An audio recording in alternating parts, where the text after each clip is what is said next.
Are you struggling to keep up with your fitness goals? Maybe it's time to find the right crowd. Hey, fitness enthusiasts.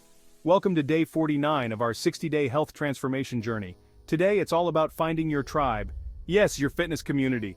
Imagine having a group that cheers you on, pushes you to your limits, and maybe shares a laugh or two after a tough workout.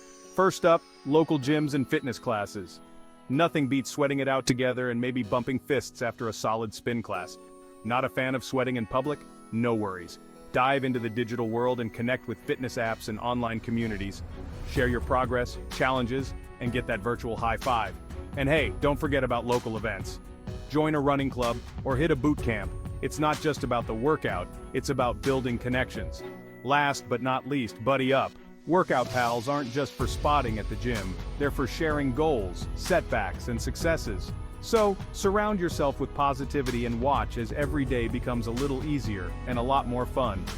Ready to find your fitness family? Let's make those connections and transform together.